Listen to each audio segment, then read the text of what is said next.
నిత్య ప్రేమతో నన్ను ప్రేమించెను. మా కన్న తండ్రి, పరిశుద్ధమైన నీ పాదములకు స్తుతులు స్తోత్రములు చెల్లిస్తున్నాం. శాశ్వత ప్రేమ అనే కార్యక్రమం ద్వారా పరిశుద్ధ లేఖనములను ధ్యానించడానికి పూనుకుంటుండగా కృప చూపించండి. నీ దాసుడనైనా నన్ను బలపరచండి. నీ శక్తి కలిగిన మాటలు చెప్పగలిగే సామర్థ్యాన్ని అనుగ్రహించమని కోరుకుంటూ, వినుచున్న నీ పిల్లలకు కూడా నాయన వివేచనను అనుగ్రహించి మమ్మల్ని అందరినీ ఆకర్షించుకొనుమని ప్రాధేయపడుతూ క్రీస్తు నామం నీ ప్రార్థన అడిగి వేడుకొనుచున్నాము తండ్రి, ఆమేన్. ప్రేమన దేవుని వారలారా, దేవుని మహాకృపను బట్టి, ఆయన ఉచితమైన ప్రేమను బట్టి పరలోకమందున్న కన్న తండ్రిని స్తుతిస్తూ క్రీస్తు పేర కృతజ్ఞతాస్తుతులు చెల్లించుచున్నాను. దేవుని పిల్లలైన మీ అందరికీ కూడా క్రీస్తు పేర శుభములు వందనములు తెలియజేస్తున్నాను. శాశ్వత ప్రేమ అనే టీవీ కార్యక్రమం ద్వారా పరిశుద్ధ లేఖనములలో అనేక సంగతులను మనం అందరము కలిసి ధ్యానిస్తున్నాం. ఈరోజు కూడా ఇర్మియా గ్రంథంలో వ్రాయబడిన ఒక అద్భుతమైన విషయాన్ని మనం అందరము కలిసి ధ్యానిద్దాం. పరిశుద్ధ గ్రంథంలో వ్రాయబడిన ప్రతి మాట పరిశుద్ధాత్మ ప్రేరణతో దేవుడు భక్తులను ప్రేరేపించి వ్రాయించిన మాట. పాఠ్యపుస్తకాలు మనుషుల కొరకు రాస్తే, ఈ పరిశుద్ధ గ్రంథాన్ని దేవుడు మన కొరకు వ్రాయించాడు. పరలోకానికి వెళ్ళాలనుకుంటున్న మనం ఈ పరిశుద్ధ గ్రంథంలో ఉంటున్న మాటలను ధ్యానించి ఇందులో సారాన్ని తీసుకొని మన జీవితంలోనికి తెచ్చుకోగలిగితే పరలోకానికి వెళ్ళగలిగే మహాభాగ్యము కలుగుతుంది. ప్రేమన వారలారా, వార్తాపత్రికలు చదువుతున్నట్లుగా పరిశుద్ధ గ్రంథాన్ని చదవకూడదు, పరిశుద్ధ గ్రంథాన్ని చాలా చక్కగా ధ్యానిస్తూ మనం ముందుకు వెళ్ళాలి. దయచేసి చూడండి, ఇర్మియా గ్రంథము 45వ అధ్యాయము 2వ వచనాన్ని దయచేసి చూడండి. బారూకు, ఇశ్రాయేలు దేవుడైన యెహోవా నిన్ను గూర్చి ఈలాగు సెలవిచ్చుచున్నాడు. ఇర్మియా గారు దేవుడు సెలవిచ్చుచున్నది బారూకు గురించి అని ఇర్మియా గారు బారూకుకు సెలవిస్తున్నాడు. ఈ బారూకు ఎవరు అంటే లేఖికుడు, అంటే వ్రాసేవాడు. పాఠకుడు అంటే చదివేవాడు. లేఖను రాసేవారిని లేఖికుడు అంటారు. ఇర్మియా గారు లేఖికుడుగా బారూకును పిలువనంపించాడు. బారూకు వ్రాస్తున్నాడు. దేవుడు ఇర్మియా గారితో చెప్పిన మాటలన్నీ ఇర్మియా గారు బారూకుకు చెబుతుంటే బారూకు వ్రాస్తున్నాడు. ప్రేమన వారలారా, ఆ మొదటి వచనపు చివరి భాగము కూడా చూడండి. ఇర్మియా నోటి మాటను బట్టి నేరియా కుమారుడగు బారూకు గ్రంథములో ఈ మాటలు వ్రాయుచున్నప్పుడు ప్రవక్త అయిన ఇర్మియా అతనితో చెప్పినది ఇశ్రాయేలీల పరిస్థితులను గురించి, వారి శిక్షను గురించి ఇర్మియా గారు ప్రవచిస్తున్నప్పుడు బారూకు గారు వ్రాస్తున్నారు. ప్రేమన దేవుని పిల్లలారా, కానీ ఇక్కడ విషయం ఏంటంటే, ఇశ్రాయేలీల గురించి చెబుతున్నప్పుడు వ్రాయటానికి పూనుకుంటున్న బారూకును గురించి దేవుడు ఇశ్రాయేలీల గురించి కాదు కానీ బారూకు గురించే ఇర్మియా గారి ద్వారా మాట్లాడుతున్నాడు. ఎంత ఆశ్చర్యమో చూడండి. బారూకు ఒక్కసారి ఆశ్చర్యపోయాడు. దేవుడు బారూకును గురించి ఇర్మియా గారి ద్వారా ఏం మాట్లాడుతున్నాడో మనం చూడగలిగితే, 2వ వచనం, బారూకు, ఇశ్రాయేలు దేవుడైన యెహోవా నిన్ను గూర్చి ఇలాగు సెలవిచ్చుచున్నాడు. కటకట నాకు శ్రమ, యెహోవా నాకు పుట్టించిన నొప్పికి తోడు ఆయన నాకు దుఃఖమును కలగజేయుచున్నాడు. మూలుగు చేత అలసి ఉన్నాను, నాకు నెమ్మది దొరకదాయనని నీవు అనుకొనుచున్నావు. నీవు అతనికి ఈ మాట తెలియజేయమని యెహోవా సెలవిచ్చుచున్నాడు. బారూకు వ్రాయనైతే రాస్తున్నాడు, కానీ తన హృదయంలో ఏమనుకుంటున్నాడు అంటే, కటకట నాకు శ్రమ, దేవుడు నాకు నొప్పి కలగజేయుచున్నాడు, మూలుగుల చేత నేను అలిసిపోయి ఉన్నాను అనుకుంటున్నాడు మనసులో. బయటికి మాత్రం మామూలుగానే ఉన్నాడు. కానీ హృదయ రహస్యములు ఎరిగిన దేవుడు బారూకు మనసులో ఏమనుకుంటున్నాడో ఇర్మియా గారి చేత పలికిస్తున్నాడు. ప్రేమన దేవుని పిల్లలారా, ఇర్మియా గారు పలుకుతున్నప్పుడు బారూకు ఆశ్చర్యపోయాడు. నా హృదయములో అనుకుంటున్నది యిర్మీయా గారికి ఎలా తెలుసు? అంటే దేవుడు నా హృదయంలో నేనేం మాట్లాడుకుంటున్నానో యిర్మీయా గారి చేత పలికిస్తున్నాడు అని గజగజ వణికిపోయాడు ప్రేమన వారలారా. యిర్మీయా గారు బారూకు చేత ఎందుకు రాయిస్తున్నాడు? యిర్మీయా గారు వ్రాయొచ్చు కదా! బారూకు చేత వ్రాయించవలసిన అవసరత ఎందుకు ఏర్పడిందో చదువుకుని మనం కాస్త ముందుకు వెళదాం. యిర్మీయా గ్రంథము 36వ అధ్యాయము 4వ వచనం.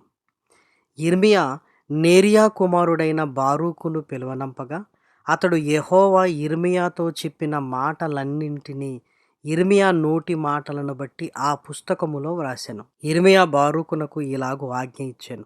నేను యెహోవా మందిరములోనికి రాకుండా నిర్బంధింపబడితిని. కాబట్టి నీవెళ్ళి ఉపవాస దినమున యెహోవా మందిరములో ప్రజలకు వినబడునట్లు నేను చెప్పగా నీవు పుస్తకంలో వ్రాసిన యెహోవా మాటలను చదివి వినిపించుము. దయచేసి ఈ మాటలను ఆలోచించండి. యిర్మీయా గారు బారూకు చేత ఎందుకు వ్రాయిస్తున్నాడు అంటే, నేను మందిరములోనికి రాకుండా నిర్బంధింపబడ్డాను. దేవుడు చెప్పమన్న ఈ మాటలు దేవుని పిల్లలకు తెలియచేయాలి. ఒకవేళ వారు పశ్చాత్తాపపడతారేమో. కాబట్టి నేనే చెప్పేవాడిని, నేను మందిరములోనికి రాకుండా నిర్బంధింపబడితిని అన్నాడు. యిర్మీయా గారు ఎక్కడ నిర్బంధింపబడ్డాడో లేఖనాలలో మనం చూడగలిగితే, యిర్మీయా గ్రంథము 32వ అధ్యాయము 5వ వచనపు చివరి మాట. ప్రవక్త అయిన యిర్మీయా యూదా రాజు మందిరములోనున్న చెరసాల ప్రాకారములలో ఉంచబడెను. ఇప్పుడు దేవుని మాటలో తెలియచేయాలి. వెంటనే బారూకును పిలిపించాడు. నేను చెప్పు మాటలను గ్రంథములో వ్రాయు అన్నాడు. మరి వ్రాయడానికి బారూకు ఎందుకు నాకు శ్రమ, నేను అలసిపోయి ఉన్నాను, నాకు నొప్పి కలుగుతుంది, నెమ్మది లేదు అని ఎందుకు అనుకుంటున్నాడు అని కూడా మనం ఆలోచించగలిగితే వ్రాయడానికైతే ఏ ఇబ్బంది లేదు. కానీ యిర్మీయా గారు ఏమంటున్నారు అంటే, వ్రాసిన తర్వాత ఈ మాటలు నువ్వు మందిరములోనికి వెళ్ళి ప్రజలకు చదివి వినిపించాలి అన్నాడు. ఈ మాటలు చెప్పినందుకే యిర్మీయా చెరసాలలో వేయబడ్డాడు. నేను ఇప్పుడు ఈ మాటలు చెబితే ఇంకేమైనా ఉందా? నన్నేం చేస్తారో భయం వెంటాడుతుంది. ఇక నాకు భవిష్యత్తు ఉండదు అన్న ఆలోచనలోనికి వెళ్ళిపోతున్నాడు. వ్రాసి ఇవ్వమంటే నేను ఇవ్వగలను. వెళ్ళి నేను రాజుకు వ్యతిరేకంగా మందిరములో ప్రజలందరికీ ఈ మాటలు చెబితే యిర్మీయా గారినే చెరసాలలో వేసిన వారు నన్ను వదిలిపెడతారా? నన్నేం చేస్తారో అన్న భయం, ఆలోచన బారూకులోనికి వచ్చింది ప్రియమైన వారలారా. రాస్తున్న బారూకు హృదయంలో ఏమనుకుంటున్నాడో దేవుడు యిర్మీయా గారి చేత పలికించాడు. దేవుడు హృదయ రహస్యములను ఎరిగినవాడు ప్రేమన దేవుని పిల్లలారా.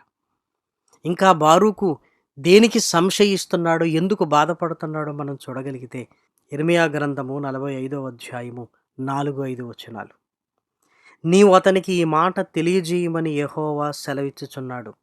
నేను కట్టిన దానినే నేను పడగొట్టుచున్నాను, నేను నాటిన దానినే పెళ్లగించుచున్నాను. సర్వభూమిని గురించి ఈ మాట చెప్పుచున్నాను. నీ నిమిత్తము నీవు గొప్ప వాటిని వెతుకుచున్నావా? వెతకవద్దు. నేను సర్వ శరీరుల మీదికి కీడు రప్పించుచున్నాను. యిర్మీయా గారితో బారూకును సెలవియ్యు అన్నాడు. ఏంటో తెలుసా? నేను నాటిన దానినే నేను పెళ్లగించుచున్నాను, నేను కట్టిన దానినే నేను పడగొడుతున్నాను. ఈ మాట ఎవరిని గురించి? ఇశ్రాయేలీలను ఐగుప్తులో నుంచి విడిపించి 40 ఏళ్ళు నడిపించి, ఇదిగో నేను నాటాను ఈ కనాను ప్రదేశంలో. ఈరోజు నేను కూలగొడతాను. నేను కట్టాను, కూలగొడతాను. నేను నాటాను, నేను పెళ్లగిస్తాను అంటున్నాడు ప్రేమన దేవుని పిల్లలారా. నేను సర్వ భూమి మీదికి కీడు రప్పించబోతున్నాను. ఈ కీడు రప్పించబోతున్నానన్న సంగతి బారూకు తెలియక తన నిమిత్తము గొప్ప వాటిని వెతుకుతున్నాడు. వెతకవద్దని చెప్పు అన్నాడు. అంటే బారూకు భవిష్యత్తును గురించి గొప్ప వాటిని వెతికే పనిలో ఉన్నాడు. ఈ కీడు రాబోతుంది, ఈ కీడు వస్తే నా పరిస్థితి ఏంటి అని ఆలోచన లేదు. ఎందుకంటే కీడు రాబోతుందన్న సంగతి బారూకుకు తెలియదు కదా! దేవుడు బారూకుకు "నువ్వు సెలవివ్వు. నేను సర్వ భూమి మీదికి కీడు రప్పించబోతున్నాను. ఈ కీడులో గొప్ప వాటిని వెతకటం ముఖ్యమా? అసలు ఈ కీడులో మీరు బ్రతికుండటం ముఖ్యమా?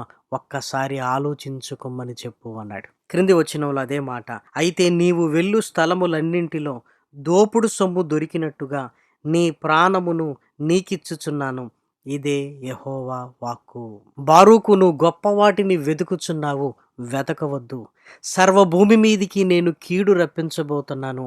ఆ కీడులో నువ్వు చావకుండా నీ ప్రాణాన్ని ఇస్తున్నాను అన్నాడు. ఎప్పుడైతే ఈ మాటలు బారూకు విన్నాడో బారూకు చాలా భయమేసింది. నేను మనసులో ఏమనుకుంటున్నా, ఇర్మియా గారితో దేవుడు నాతోనే మాట్లాడుతున్నాడు అంటే నా ఆలోచనలన్నీ తెలిసిపోయాయి దేవునికి అని. ఏ గొప్ప వాటిని వెతుకుతున్నాడు బారూకు గారు? గొప్ప వాటిని వెతుకుతున్నాడు అని దేవుడు మాట్లాడుతున్నాడు. వేటిని వెతుకుతున్నాడు? నాకు నొప్పి, కటకట, నాకు శ్రమ అని ఎందుకు అనుకుంటున్నాడంటే గొప్ప వాటిని వెతుకులాటలో ఉన్నాడు. ఇప్పుడు ఈ మాటలు నేను చదివి వినిపిస్తే రాజు నన్నేం చేస్తాడో, నా భవిష్యత్తుకు దెబ్బ, నేను వెతకబోయే వాటికి దెబ్బ అనుకుంటున్నాడు.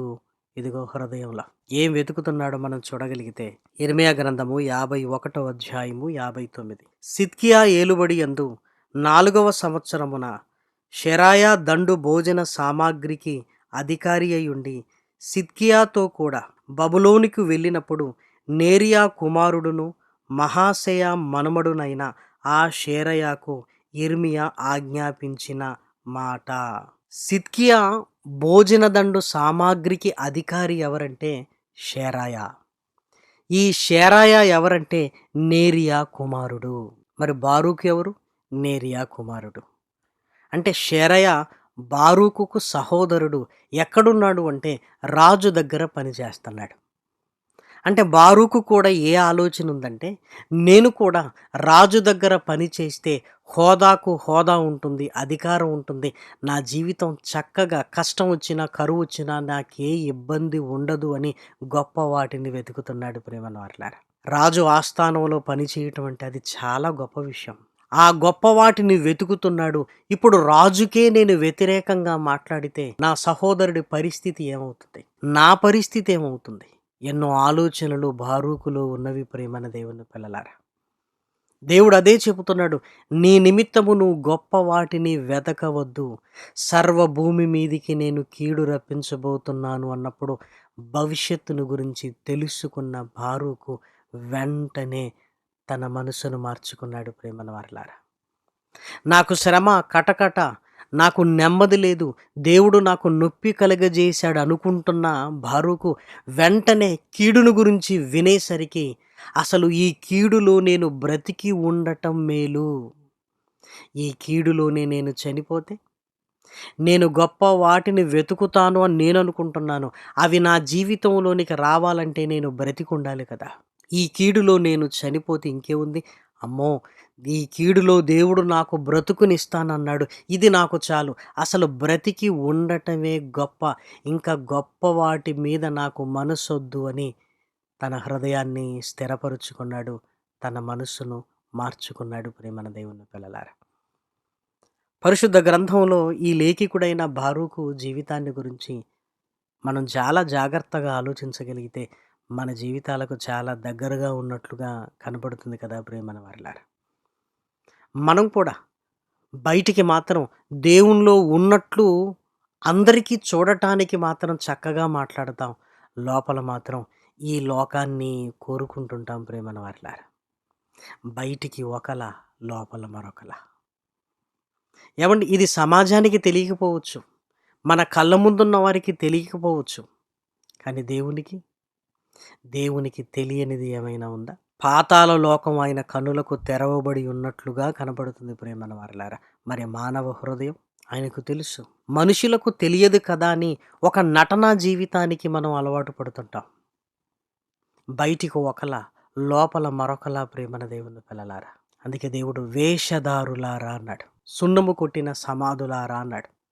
లోపల ఎముకలు కుళ్ళు, బయటికి మాత్రం సున్నము కొట్టి చాలా అందంగా కనపడతాయి. మనము కూడా లోపల ఎన్నో లోకాన్ని ఆశిస్తున్న ఆలోచనలతో ఉంటూ, బయటికి మాత్రం నాకేమీ వద్దు అన్నట్లుగా మాట్లాడుతున్నాం. ఇది న్యాయమేనా? మనం కూడా గొప్ప వాటిని వెతుకుతుంటాం ప్రియమైన దేవుని పిల్లలారా. లోకంలో అధికారం గొప్పది, అది కావాలి. డబ్బు ఇదిగో మనకు గొప్పతనాన్ని ఆపాదిస్తుంది, అది కావాలి. పదవులు మనకు కావాలి. ఎదుటివారి పొగడ్తలు మనకు కావాలి. వీటి మీదనే మన ఆలోచనలు పెట్టుకొని ఉంటాం ప్రియమైన దేవుని పిల్లలారా. కానీ ఈరోజు దేవుడు మనతో మాట్లాడుతున్నాడు. ఏమనో తెలుసా? నీ నిమిత్తము గొప్ప వాటిని వెతకొద్దు. నా మాటలు వింటున్నావు కదా, నా మాటలు విను. నేను సర్వభూమి మీదికి కీడు రప్పించబోతున్నాను. ఆ కీడులో నువ్వు బ్రతకటమే గొప్ప. ఆ కీడులో నువ్వు చేజారిపోకుండా నిలబడటమే గొప్ప. దాని గురించి ఆలోచించు. నేను నాటిన దానిని పెళ్ళగించుచున్నాను, నేను కట్టిన దానిని కూలగొడుతున్నాను అంటున్నాడు ప్రియమైన దేవుని పిల్లలారా. ఆ రోజు బారూకు తన హృదయాన్ని సరిచేసుకొని ఎలా ముందుకు వెళ్ళాడో మనం కూడా అలా వెళ్ళాలి ప్రియమైన దేవుని పిల్లలారా. బారూకు వెంటనే తన హృదయాన్ని సరిచేసుకున్నట్లుగా మనము చూడగలం ప్రియమైన వారలారా. ఇర్మియా గ్రంథము 36వ అధ్యాయము దయచేసి చూడండి, 32వ వచనం. ఇర్మియా ఇంకొక గ్రంథమును తీసుకొని లేఖికుడగు నేరియా కుమారుడైన బారూకు చేతికి అప్పగింపగా, అతడు ఇర్మియా నోటి మాటలను బట్టి యూదారాజైన యెహోయాకీము అగ్నిలో కాల్చిన గ్రంథపు మాటలన్నింటినీ వ్రాసెను. మరియు ఆ మాటలు గాక అట్టివి అనేకములు అతడు వాటితో కూర్చెను. మొదటగా రాసిన మాటలన్నీ రాజు కాల్చివేశాడు. మరలా ఆ మాటలు రాశాడు. ఆ మాటలతో పాటు మరికొన్ని మాటలు కూడా కూర్చాడు. అంటే తన హృదయాన్ని దేవుని వైపుకు మళ్లించుకున్నాడు. నేను బ్రతకటమే గొప్ప, ఇక నాకు ఏ గొప్పతనాలు వద్దు, నేను గొప్ప వాటిని కోరుకోను అని తన హృదయములో నిర్ణయించుకున్నాడు ప్రియమైన దేవుని పిల్లలారా. ఈరోజు మన పరిస్థితి ఏంటి? బయటికి ఒకలా, మన హృదయములో ఒకలా మనం ఆలోచిస్తున్నప్పుడు దేవుడు మనల్ని చూస్తున్నాడు. చూస్తూ ఆయన ఈరోజు మనతో మాట్లాడుతున్నాడు. గొప్ప వాటిని మీరు వెతుకుతున్నారా? వెతకవద్దు అని. ఎందుకంటే సర్వ భూమి మీదికి నేను కీడు రప్పించబోతున్నాడు. ఆ కీడు రాబోతుందని తెలియక లోకంలో ఏదో కావాలనుకుంటున్నాం. ఆ గొప్ప కీడు ఏంటి? అప్పుడు బబులోను రాజు వీరి మీదికి వస్తున్నాడు, కీడు రప్పించబోతున్నాను అని బారూకుకు అర్థమైపోయింది. ఈరోజు రాబోతున్న కీడు ఏంటి అని మనం ఆలోచించగలిగితే ప్రియమైన వారలారా, యేసుక్రీస్తు రెండవ రాకడ. ఆ రెండవ రాకడ ఎంత భయానకంగా ఉంటుందో మనందరికీ తెలుసు. చీకటి సూర్యుని కమ్ముతుంది, చంద్రుడు కాంతినివ్వడు, ఆకాశములో ఉంటున్న శక్తులు కదిలింపబడతాయి, నక్షత్రములు రాలిపోతాయి ప్రియమైన దేవుని పిల్లలారా. అంటే ఈ భూమి బూడిదై భూమి మీదున్న కృత్యములన్నీ కాలిపోవడానికి సిద్ధపడుతున్నవని మనం గ్రహించాలి. యేసుక్రీస్తు రెండవ రాకడకు సూచనలన్నీ మనకు కనపడుతున్నాయి. అంటే దాని అర్థం ఏంటంటే యేసుక్రీస్తు ఈ భూమి మీదకి రాబోతున్నాడు. యేసుక్రీస్తు ఈ భూమి మీదకి వస్తే భూమి మీదున్న కృత్యములన్నీ కాలిపోతాయి. ఇలాంటి సందర్భంలో ఈ లోకములో ఏదో కావాలన్న వెతుకులాటలో మనం ఉన్నాం చూసారా? ఆస్తుల, అంతస్తుల, ఇంకే వెతుకులాటలో మనం ఉన్నాం చెప్పండి ప్రేమన వారలారా. ఒకవైపు నాశనం ముంచుకొస్తుంటే ఏదో కావాలి అనుకుంటున్నాం. కానీ ఆ నాశనంలో ఇదిగో మనము యేసుక్రీస్తుతో పరలోకానికి వెళ్ళటం గొప్ప తప్ప ఈ భూమి మీద ఏదో సంపాదించుకోవటం కానే కాదు ప్రియమైన వారలారా. దయచేసి చూడండి, పేతురు గారు రాసిన రెండవ పత్రిక 3వ అధ్యాయము 11వ వచనం. ఇవన్నీ ఇట్లు లయమైపోవునవి గనుక ఆకాశములు రవులుకొని లయమైపోవునట్టియు, పంచభూతములు మహావేంద్రముతో కరిగిపోవునట్టియు, దేవుని దినపు రాకడ కొరకు కనిపెట్టుచు దానిని ఆశతో అపేక్షించుచు అన్నీ కాలిపోతాయి.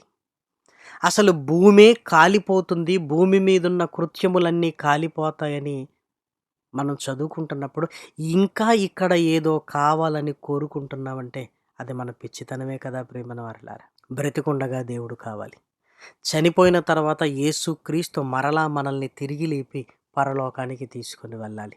ఇంతకంటే మనకు కావలసిందేంటి? ఒకవేళ ఎన్ని సంపాదించుకున్నవన్నీ ఇక్కడే వదిలేయాలి. ఆ నాశనంతో పాటు కూడా మనం కూడా నాశనం అయిపోయామనుకోండి, నరకానికి జారిపోయామనుకోండి, మిగిలేది ఇక ఏముంది? దేవుని కొరకు బ్రతకాలన్న ఆశతో ఉన్న మనం యేసుక్రీస్తు రెండవ రాకడ ముందు లోకాన్ని కోరుకొని దేవుణ్ణి విడిచిపెడితే, ఏవండి, నాశనానికి వెళ్ళిపోతే ఆ నాశనము ఒక్క రోజా, 2 రోజులా? యుగ యుగములు ప్రేమను వారలారా, అలా ఎంత మాత్రమును ఆలోచించడానికి వీలు లేదు.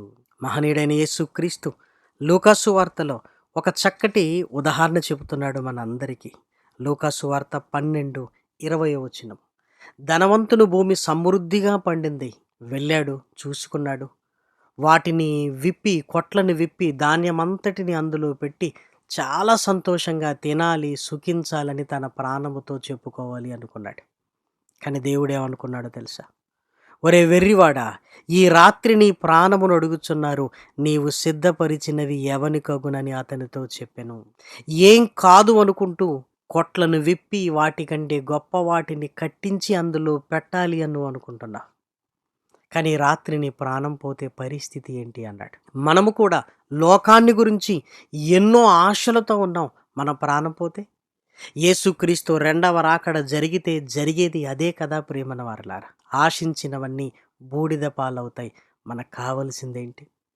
బ్రతికుండగా దేవుడు, చనిపోయిన తర్వాత కూడా దేవుని దగ్గర ఉండే స్థితి ప్రేమన దేవుని పిల్లలారా.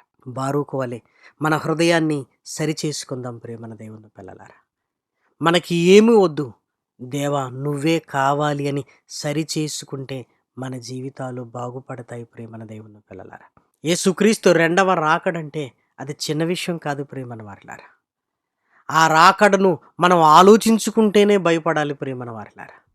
కాబట్టి భక్తి కలిగి పరిశుద్ధ ప్రవర్తనతో యేసుక్రీస్తు రెండవసారి భూమి మీదికి వచ్చినప్పుడు ఆయనతో కూడా తిరిగి లేచి వెళ్ళగలిగే స్థితిలో మనం ఉండాలి ప్రేమన వారలారా. అందుకే ఏమీ కోరుకోక, లోకాశలను గొప్ప వాటిని ఏమీ కోరుకోక దేవుణ్ణి కోరుకుందాం ప్రేమన వారలారా. దేవుని దగ్గరికి వెళదాం ప్రేమన దేవుని పిల్లలారా. పరిశుద్ధ గ్రంథంలో రాయబడిన ఈ మాటలను చూస్తుంటే యేసుక్రీస్తు ఈ భూమి మీదకి వచ్చి ఏమైనా కోరుకున్నాడా? ఏమీ కోరుకోలేదు. ఆయన కోరుకున్నది ఒకటే, తండ్రి నీ దగ్గర నాకు ఆ సింహాసనాన్ని ఇవ్వు, నీతో కూడా ఉండగలిగే భాగ్యాన్ని నాకు అనుగ్రహించు అని కోరుకున్నాడు. లోకము పుట్టక మునుపు నీ దగ్గర నాకు ఏ మహిమ ఉండెనో ఆ మహిమతో నన్ను మహిమపరచు అన్నాడు ప్రేమన వారలారా. కాబట్టి శిష్యులు కూడా ఏమీ కోరుకోలేదు. యేసుక్రీస్తు రెండవ రాకడకు ముందు విశ్వాసాన్ని కోల్పోయి లోకములో ఉంటున్న దేన్నో కోరుకుంటే ఆ కీడు వచ్చినప్పుడు ఇదిగో మనం ప్రాణాలతో ఉండం, పైగా నరకంలోనికి వెళ్ళిపోతాం. అలాంటి భయంకరమైన పరిస్థితుల్లోనికి మన జీవితాలు వెళ్ళొద్దు ప్రేమన దేవుని పిల్లలారా. లోపల ఒకలా బయటికి ఒకలా మనం ఉండకూడదు. లోపల ఏముందో బయటికి అలానే ఉండాలి. బయట ఏదైతే మాట్లాడుతున్నామో లోపల కూడా అదే ఉండాలి. మొహమాటాలకు వెళ్ళకూడదు ప్రేమన దేవుని పిల్లలారా. నేను మనసులో అనుకుంటున్నది ఎవరికి తెలియదులే అనుకోకూడదు. దేవుడికి అన్నీ తెలుసు ఆయనకి. కాబట్టి మన హృదయాంతరాలను చూసే దేవుడి దృష్టికి మనము నిర్దోషులుగా, నిష్కపటులుగా ఉండాలి. మనల్ని మనం సరిచేసుకుందాం ప్రేమన దేవుని పిల్లలారా. యేసుక్రీస్తు రెండవ రాకడలో మన జీవితాలను నిలబెట్టుకోవడానికి ప్రయత్నం చేద్దాం. లోకంలో ఉంటున్న గొప్పది ఏమీ లేదు, అసలు పరలోకానికి వెళ్ళటం గొప్ప. దాని గురించి మనం అందరము ఆలోచించాలి అని దేవుని ప్రేమను బట్టి మిమ్మల్ని అందరినీ కోరుకుంటూ ఈ మాటలు నేను ముగిస్తున్నాను. ప్రార్థన చేసుకుందాం. మహాగణుడమైన మా కన్న తండ్రి, పరిశుద్ధుడా, పరిశుద్ధమైన నీ పాదములకు స్తుతులు స్తోత్రములు చెల్లిస్తున్నాం. చక్కటి మాటల చేత నాయన మా హృదయాలను ఆకర్షిస్తూ నీ కొరకు బ్రతకాలన్న నాయన ఆశను నాయన నీ మాటల వల్ల మాలో పుట్టిస్తున్నారు. స్తుతులు స్తోత్రములు చెల్లిస్తున్నాము నాయన. శాశ్వత ప్రేమ ఈ కార్యక్రమాల విషయంలో తండ్రి నీ నడిపింపు కొరకు నాయన ఆశతో ఎదురు చూస్తున్నాం. మమ్మల్ని ముందుకు తీసుకొని వెళ్ళండి. దీని కొరకు సహాయ సహకారాలు అందిస్తున్న నీ పిల్లల్ని జ్ఞాపకం చేసుకోండి. నీ పిల్లల కష్టాలలోను, కన్నీళ్లలోను, కుటుంబంలోనూ నాయన, ఆరోగ్య విషయంలోను, పిల్లల విషయంలోనూ నాయన, శోధనల విషయంలోనూ సహాయము దయచేయండి. బలపరచండి, ముందుకు తీసుకొని వెళ్ళండి. ప్రార్థనా సహాయాన్ని కోరిన నీ పిల్లలను కూడా నాయన పేరు పేరు వరుసన జ్ఞాపకం చేసుకుంటున్నాం. గర్భఫలాలను అనుగ్రహించండి, ఆరోగ్యాలను ఇవ్వండి తండ్రి. వివాహాల విషయంలో నాయన తండ్రి ముందుకు నడిపించండి. ఆర్థిక ఇబ్బందులలో నుంచి నాయన నెమ్మదిని కలిగించండి తండ్రి. యవన పిల్లలను నాయన నీ పని కొరకు ప్రత్యేకపరచండి నాయన. తరతరాలకు నాయన నీ మాటలను అందించే వారిని నాయన లేవనెత్తమని నాయన మిమ్మల్ని కోరుకుంటున్నాం. ఈరోజు మాతో మాట్లాడినందుకు నాయన నిన్ను స్తుతిస్తూ, నిన్ను గణపరుస్తూ, మా హృదయములను నీ ఎదుట సరిచేసుకుంటూ, నిన్ను గణపరుస్తూ క్రీస్తు నామమున నీ ప్రార్థన అడిగి వేడుకొనుచున్నాము తండ్రి. ఆమేన్. పరమ తండ్రి అయిన దేవుని ప్రేమయు, కుమారుడైన యేసు క్రీస్తు కృపయు, పరిశుద్ధాత్మ యొక్క అన్యోన్యమైన సహవాసం ఇప్పుడును ఎల్లప్పుడూ సదాకాలము మనందరికీ తోడై ఉండునుగాక. ఆమేన్. అందరికీ వందనాలు. స్వార్థం లేనిది ప్రేమ, అన్నీ ఓర్చును ప్రేమ. గంగం లేనిది ప్రేమ, అపకారమునే మరచును ప్రేమ. ఉప్పొంగని గుణమే ప్రేమ, కోపం నిలుపదు ప్రేమ. అన్నీ తాడును ప్రేమ, మత్సరమే పడనిది ప్రేమ. దయనే చూపును ప్రేమ, గరికే చేచును ప్రేమ. సహనం చూపును ప్రేమ, వివేక్షణతో నిలుచును ప్రేమ.